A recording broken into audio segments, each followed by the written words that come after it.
नमस्कार. मी पांडुरंग पंढरपूरकर या माझ्या यूट्यूब चॅनलमध्ये आपलं स्वागत आहे. आजचा विषय आहे, तरीही सरदार विश्वगुरू झाले नाहीत. सरदार पटेलांच्या अखेरच्या आजारपणाच्या काळातली ही गोष्ट आहे. त्यांच्यावर तेव्हा डेहराडूनच्या सरकारी निवासस्थानात वैद्यकीय उपचार होत होते. त्यांची प्रकृती पाहायला काँग्रेसच्या नेत्यांचा एक मोठा वर्ग त्यांना भेटायला डेहराडूनला आला. खासदार महावीर त्यागी हे त्यांचे प्रमुख होते. सरदारांच्या प्रकृतीची काळजी घेणाऱ्या आणि त्यांना औषधोपचार करणाऱ्या त्यांच्या कन्या मणीबेन याही त्यावेळी तिथंच होत्या. त्यांच्या अंगावरची वस्त्र फाटलेली होती. त्यांच्याकडं पाहून त्यागीजी काहीसे संतापून म्हणाले, देशाच्या उपपंतप्रधानाची आणि गृहमंत्र्याची तू कन्या आहेस आणि तुझ्या अंगावर अशी फाटकी वस्त्र आहेत. हा प्रकार देश आणि सरकार दोघांचीही जगात बदनामी करणार आहे. त्यांना शांत करत तिथं हजर असलेल्या डॉक्टर सुशीलाबेन पटेल म्हणाल्या, त्यागीजी, तुम्हाला काही गोष्टी ठाऊक नाहीत. मणीबेन जे सूत काटते त्याचे तयार झालेले कपडे सरदार वापरतात आणि ते जीर्ण झाले की त्याचीच वस्त्र मणीबेन स्वतःसाठी शिवून घेते. त्यामुळं त्यांच्या वस्त्रांना किंमत दिसत नसली तरी त्यांचं मोल मात्र फार मोठं आहे. त्यावर त्यागींसह सारेच संकोचून गेले.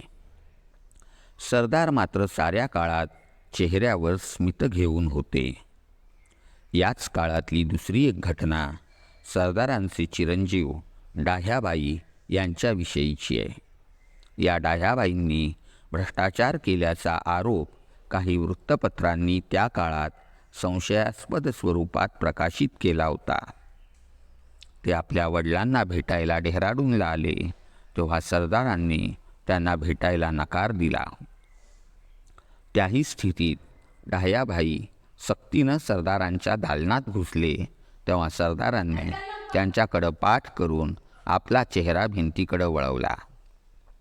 आपल्या मुलावरचे आरोप जोवर खोटे ठरत नाहीत तोवर मी त्याची भेट घेणार नाही, हा तेव्हाचा सरदारांचा निर्धार होता. सरदारांची उंची, त्यांचा त्याग, त्यांचं मोठेपण, त्यांची लढाऊ वृत्ती आणि त्यांची गांधीनिष्ठा अतुलनीय होती. त्यांचा जगातला सर्वात मोठा पुतळा आताच्या मोदी सरकारनं अरबी समुद्राच्या काठावर गुजरातमध्ये उभा केला आहे. मात्र पुतळे उभे केल्यानं किंवा मंदिरं बांधल्यानं निष्ठा आणि भक्ती सिद्ध होत नाही. त्यासाठी त्या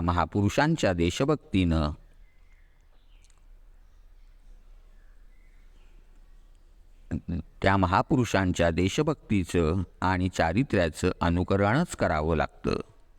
मोदींच्या सरकारनं आपल्या सत्ता काळात यातलं काय केलं हे देशाला कधीतरी सांगितलं पाहिजे. प्रत्येक नागरिकाच्या खात्यात 15 लक्ष रुपये जमा करण्यापासून सुरू झालेली त्यांची आश्वासनं आजवर कधीही पूर्ण झाली नाहीत. ती न हो, पण त्यांच्या राजकारणात साधी स्वच्छताही उरली नाही. ईडी आणि आयकर विभागाची तपास पथकं त्यांच्या धाडी घालून त्यांच्या पक्षानं 12,000 कोटींहून अधिक निवडणूक फंड उभा केला आहे. त्याखेरीज देशातल्या बड्या उद्योगपतींना त्यांच्या तिजोऱ्या आपल्या पक्षासाठी खुल्या करणं भाग पाडलं. यातले काही उद्योगपतींचं उखळ पूर्ण पांढरं झालं तरी त्यांनी मोदींना पैसे दिल्याच्या नोंदी आता जाहीर झाल्या आहेत. आपल्या पक्षासाठी एखाद्यानं शेण खाल्लं तर ते सहानुभूतीनंही समजून घेता येईल, पण अन्य पक्षातल्या शेणखाऊ लोकांना तात्पुरतं का होईना स्वच्छ करून घेऊन आपल्यात सामील करून घेणं हे पापाचरण मात्र न समजणार आहे. अशा सामील करून घेतलेल्या भ्रष्ट माणसांची देशातली यादी मोठी आहे. या यादीत एकट्या महाराष्ट्रातलेच डझनाहून अधिक लोक सहभागी आहेत. नारायण राणे आणि छगन भुजबळ यांच्यापासून सुरू होणारी भ्रष्टाचारांची यादी अजित पवार, प्रफुल्ल पटेल, प्रताप सरनाईक, अशोक चव्हाण, हसन मुश्रीफ, भावना गवळी, कृपाशंकर सिंग, यशवंत जाधव आणि बाबा सिद्दीकी यांच्यापर्यंत जाणारी आहे. ही यादी पाहिली की मोदींना भ्रष्टाचारी माणसांमध्ये सर्व धर्म समभाव असलेला चालतो असं दिसतं.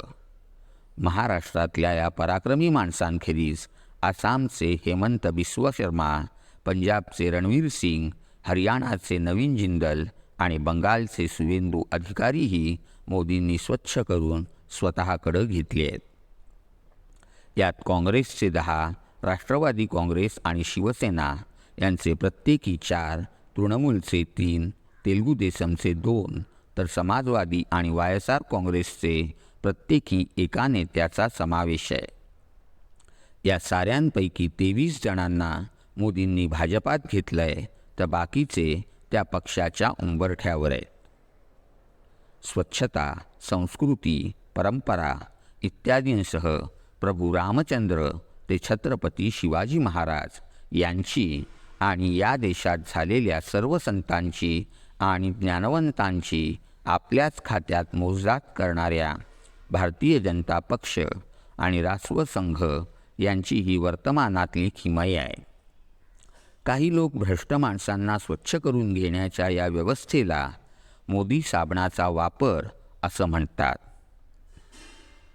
त्यामुळं एका साबण कंपनीनं मोदी साबण तयार करण्याची आणि तो बाजारात आणण्याची तयारी केली आहे असंही त्या क्षेत्रात बोललं जाऊ लागलं आहे.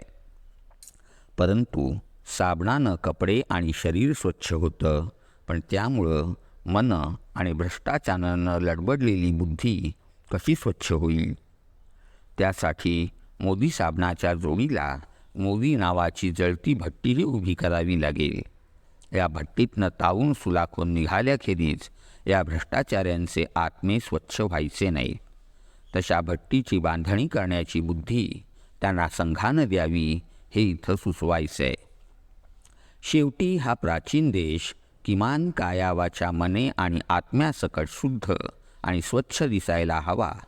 प्रत्यक्षात तो आत्म भ्रष्टाचारानं बरबटलेला असला तरी चालेल, कारण त्याचा चेहरा स्वच्छ आणि भस्मांकित करून जगाला दाखवणं गरजेचं आहे. कारण आताचा त्याचा चेहरा पूर्वी नव्हता तसा विश्वगुरूचा झाला आहे. या विश्वगुरूची वस्त्र तरी निदान स्वच्छ दिसली पाहिजेत आणि त्याचा चेहराही पाहणाऱ्यांना आणि वंदनीय वाटला पाहिजे. त्याच्या मागं भ्रष्टाचाराची केवढी मोठी रांग उभी आहे याकडं जगाचं लक्ष जाणार नाही आणि यासाठी या विश्वगुरूचा आकारही मोठा करून मांडला गेला पाहिजे. तसं झालं तर साऱ्यांच्या रांगेत उभे राहून आपणही त्याला नमस्कार करायला कधीतरी जायचं ठरवू. कळावे. आपला पांडुरंग. तुम्हाला हे विश्लेषण आवडल्यास लाईक करा, शेअर करा आणि सबस्क्राईब करा. धन्यवाद.